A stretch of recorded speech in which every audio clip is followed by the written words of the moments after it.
Star Crystal's a 1986 sci-fi horror film from director Lance Lindsay. The movie starts off with a pretty cool sci-fi synth score.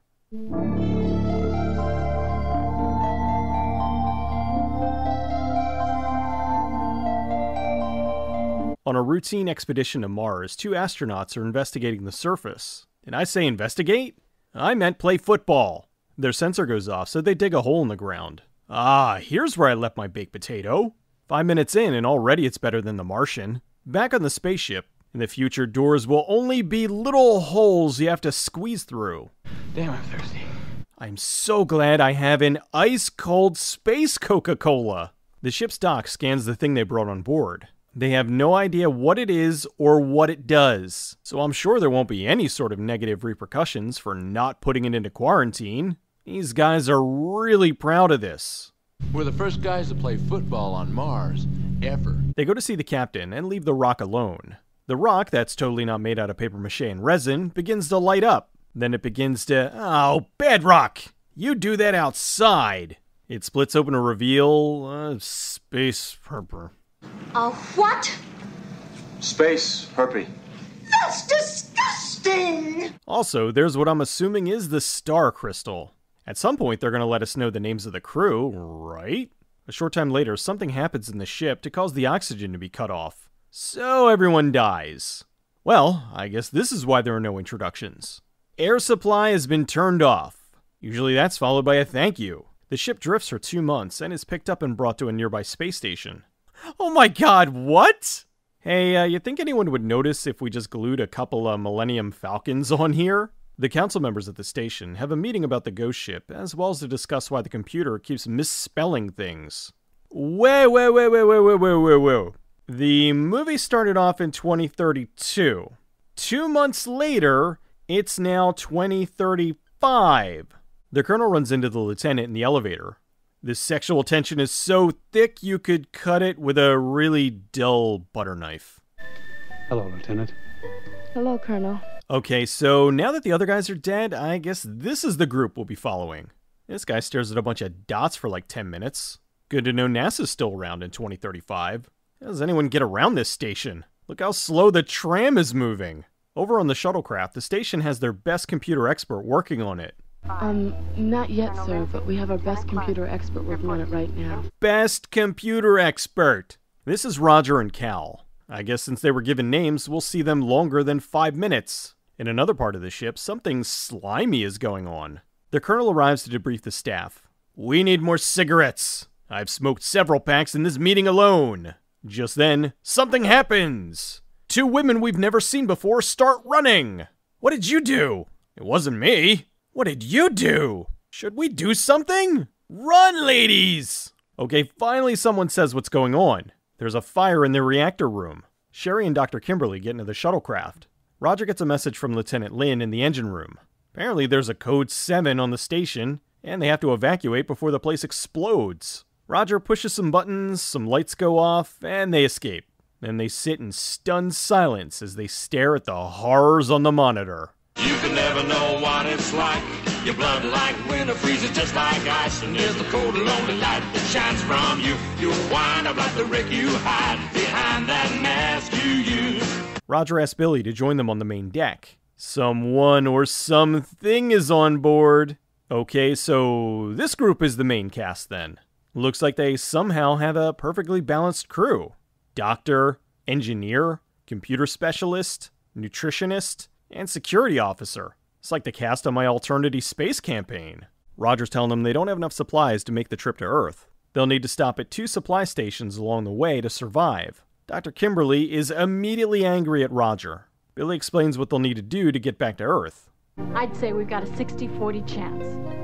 And that's a whole lot better than they had back on L5. L5? What about L7? Oh, Sherry. You should have been gone. I can't help it, man. It's in my blood. Looks like you're gonna have to settle for Billy. Adrian hates your guts and Sherry's in love with me. Don't you think there are more pressing concerns here? Look, we paid a lot of money for this model. You better show it off as much as possible. Roger sets the course with the ship, and it's gonna take about a week to get to the first supply depot. However, before they can go anywhere, they need Billy to fix the engines. Good thing all she has to do is touch this light-up thingy against this light-up thingy. Ain't technology something? Adrian's investigating why some of the water supplies are polluted. Sherry brings Adrian some food. How hungry is she? Ma'am, I don't think your hair's gonna fit through there. I realize this is a shuttlecraft, but did they have to make the doors and hallways so awkward? So I guess this is what Uggs will look like in 17 years. All these 80s space movies have naughty tentacles. Billy finds something on the floor. Damn it. What the hell is this? Some kind of stupid joke? Huh? Mysterious gloop on the floor. Clearly, a practical joke. She walks across the room and what is happening? One pair of shoes. Now it's a different pair of shoes. Is someone else in there? I mean, it has to be another person, because the entire crew is all wearing the same shoes. She smacks something with the wrench and is strangled by the tentacles. Why do I get the feeling the last part of this is from another movie? The tentacles proceed to marinate Billy. Sherry goes to see if Roger and Cal would also like a Foot Locker of sandwiches. Cal shows his appreciation. You know something, Sherry? You're one foxy lady. Really, I think I'm a little overweight. Wow, I was not expecting that response. Sherry goes to see Billy and finds the slime puddle. Okay, this is the second person. There's an unknown puddle on the floor.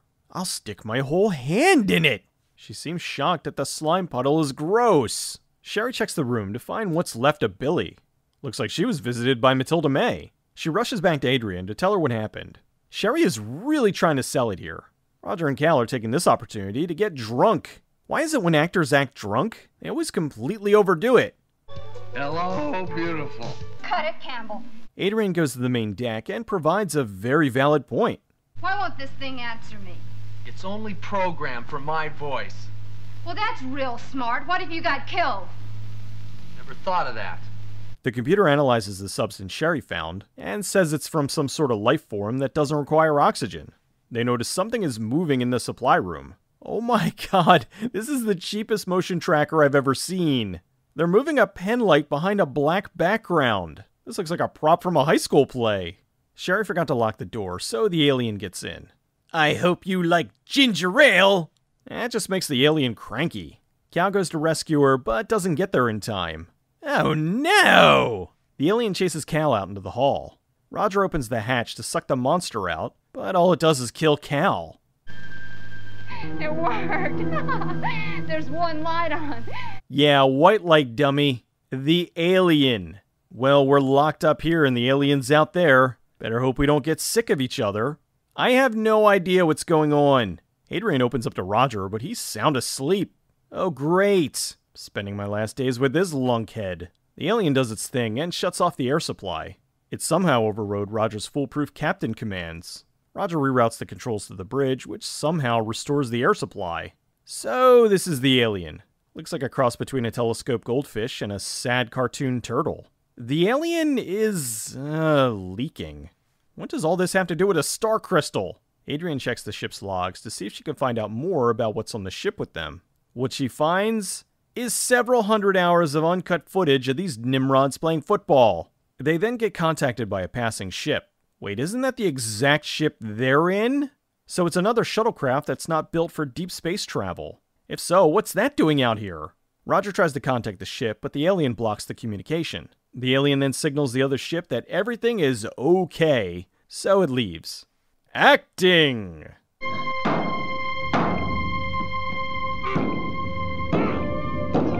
it, Campbell! Stop it! These two crazy kids are gonna fall in love, aren't they? Clumpy here is enjoying this. Nothing says the future like dual 5 1/4 floppy drives. Space. The boring frontier. Adrian found something saying the previous crew found the alien and ran tests on it. The folks at the space station never even bothered to check the ship's logs? So what's on board is some sort of super advanced, rapidly evolving life form that has an intelligence level off the charts versus these two. This won't end well. Just then, some chocolate chunks are hurled at the ship. The ship's being bombarded, but somehow the alien creates a force field to protect them. 2 days later, I think Adrian's dead. Well, let me check. Yep, she's dead. She would have immediately started vomiting if she was alive. Out of food and low on oxygen, Roger decides to go and kill the alien. Oh, what a surprise! She's alive! He goes into the supply room to confront the alien, but decides to take the food instead. For some reason, the air then returns to normal. Roger returns with the food and a mediocre sense of humor. Oh, there's a French delicacy. Campbell's tomato. Of course, there's always that favorite, Campbell's tomato. Just kill me! The alien fixed the ship, and now they're headed back to the supply depot. It then accesses the ship's computer to learn all about humans. I'll take evolution of the human race for 200, Alex. Okay, for some reason, evolution of the human race turns into Bible study. Roger decides he has to confront the alien again. This looks less like a spaceship and more like a sewer. Adrian tries to warn him, but he drops the flamethrower and the alien pushes it away. Roger's confronted by the alien and it can talk? I need this ship. Open your mind. Adrian goes to stab it, but Roger stops her. For something that doesn't need oxygen, it sure does seem to be breathing a lot. The two then make peace with the alien. That is true, Gar. Gar. That is my name. Don't wear it out. Gar tells them they can go to the other ship when they get to the supply depot, so it can take this ship. The supply ship is partially made out of painted Solo cups. Okay, here's where the film goes through a complete tonal shift. Gar befriends Roger and Adrian in a sequence that feels like it's out of a sitcom. Thank you for being a friend. Travel down the road and back again. Your heart is true. You're a pal and a confidant. And if you threw a party, invited everyone you knew, you would see the biggest gift would be from me, and the card attached would say thank you for being a friend.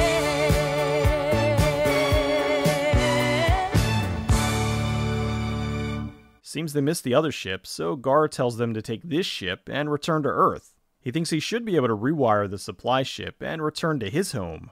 I value your friendship more than you know, but this is the best way. Roger and Adrian make it back to Earth, while Gar is lost in space forever. I'm not crying, you're crying! It was filmed in space? The movie was released in April of 1986 and was distributed by Roger Corman's New World Pictures. After the first Alien in 1979, Corman produced numerous Alien knockoffs, like Galaxy of Terror and Forbidden World. With the sequel, Aliens, coming out, they were hoping to ride the alien wave yet again. The movie was sold as a horror film, complete with the tagline, "In the year 2035, scientists discovered a new life form. They wish they hadn't." The poster art, while admittedly pretty awesome, is not representative of the film.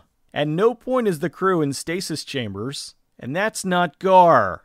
The home video cover was much more accurate, with the ship and Gar's gloopy eye. It's weird to have this movie be an Alien ripoff for 70 minutes, and then turn into a complete morality lesson in the last 10. It's also odd that they managed to make a sympathetic character out of an alien responsible for thousands of deaths. The synth score in the film was really good. It was by Doug Katsaros, who would eventually go on to do the music for the entire 36-episode run of The Tick. When the movie was released in Germany, it was cut from 91 minutes to 65. Not exactly sure what was cut. It wasn't that gory. There was maybe 10 minutes total of anything bloody. Perhaps they shut out all the numerous shots of Gar leaking all over the place. I had a hard time digging up much of anything on this. The director, Lance Lindsay, only did one other film, Real Bullets, in 1988.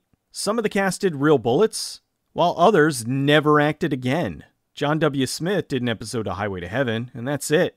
I've seen tons of B-movies, and usually there's at least one person who goes on to something. In this, the only one I could find was Randall England, who I believe was this guy. Hey, it's hard when nobody except for the main cast has names. He was in the 1996 Anna Nicole Smith movie Skyscraper, and was a butler in Beverly Hills, Chihuahua.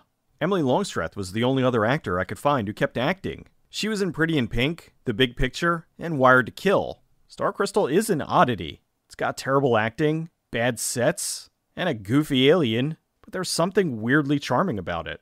Why The whole movie you're expecting this big showdown, but then they humanize the alien and make you sad for it at the end, complete with some emotional manipulation by the song Crystal of a Star by Stephanie Christopherson. I will always remember you. Goodbye. In space with a stranger, we do what we believe in. That's probably the biggest name here. Stephanie, listed as Indira, was the original voice of Daphne in Season 1 of Scooby-Doo Where Are You? She went on to do numerous commercial jingles, like Reach Out and Touch Someone for AT&T. Star Crystal's an unusual film that most folks except for hardcore B-movie fans would overlook, or would turn off after a few minutes. Staying with it though, you get one of the most drastic WTF tonal shifts this side of Hancock. Even though most of the cast never acted again, I can't help but think that somewhere they're telling their grandkids about how they made this silly movie where they befriended an alien that looks like a glowing slug.